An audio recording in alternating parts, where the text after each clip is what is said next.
Sudden death among healthy working age people worldwide is skyrocketing. Here in America, it was up 40% during the third and fourth quarters of 2021. Our next guest contends a 10% jump would have been a 1 in 200-year event, but this was 40%. Edward Dowd is a founding partner of Finance Technologies and author of the new book, Cause Unknown, The Epidemic of Sudden Deaths in 2021 and 2022. Okay, Edward, most people would respond to this sudden death news and say the statistics jumped 40% because of COVID-19. What do you say?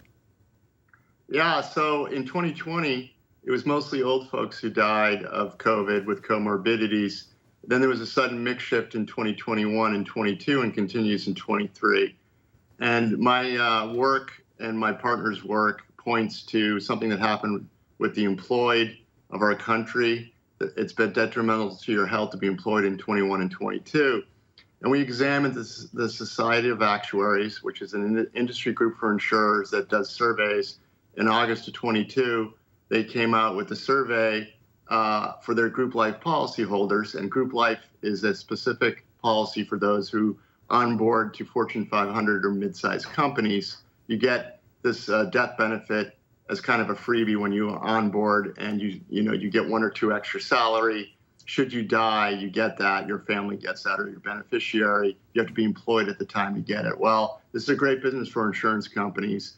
And in 2021, the whole industry experienced 40% excess death in ages 25 through 64. The millennials, 25 through 44, were hard hit particularly. The group life policyholders generally die at 1/3 the rate of the general U.S. population in any given year. And in 2021, I just said they had 40% excess death. The general U.S. population had 32% excess death. Well, it seems like, tell us about some of these unexpected sudden deaths. It seems like there are a lot of them.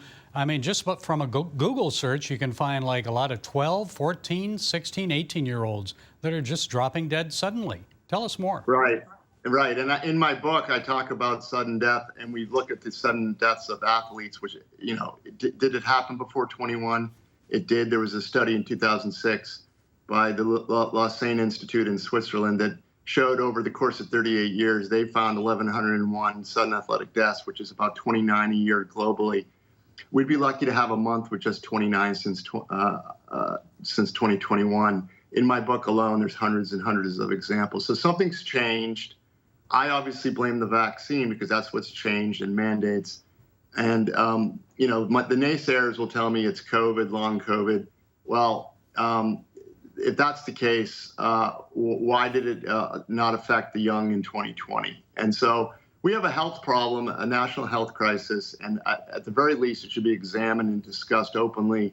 Unfortunately, the vaccine is a taboo subject, and it's not allowed to be discussed in the mainstream media or pretty much anywhere near health authorities. So this is a problem that needs to be reckoned with. We need a national discussion about it. And, if I'm proven wrong, that's great. But unfortunately, on Wall Street, when we see statistics like this, and trend changes like this, we become quite alarmed. And that's what I do for a living. Yeah, it gets your attention. And I want to remind people that you're not a medical doctor, but you've done a lot of research on this for your book. So what did medical professionals speculate is the probable cause of all these sudden deaths? Do they agree with you?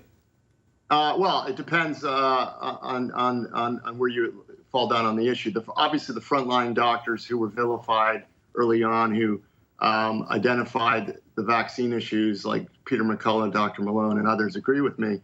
The excuses I've heard from many medical professionals is, well, there's suicides, Ed.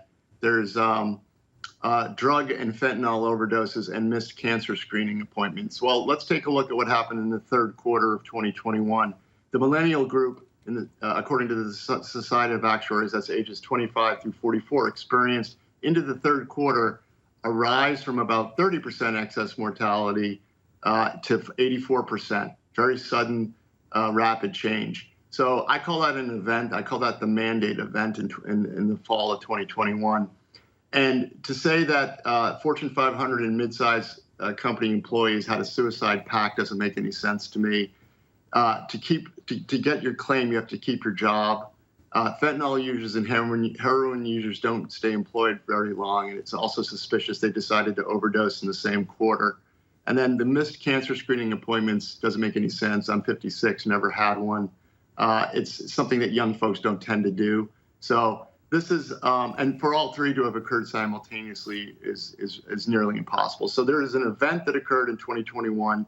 If the doctors can explain that to me, we had already gone from the original Wuhan variant to Delta, and Delta didn't seem to do this damage in the summer, and Delta was all over the place in the summer. So somebody needs to investigate this. I have my definitive conclusion. In my estimation, it's the vaccine. I'll be proven wrong until, and right now I don't have anybody coming up with an excuse that makes any sense to me or anybody else, quite frankly.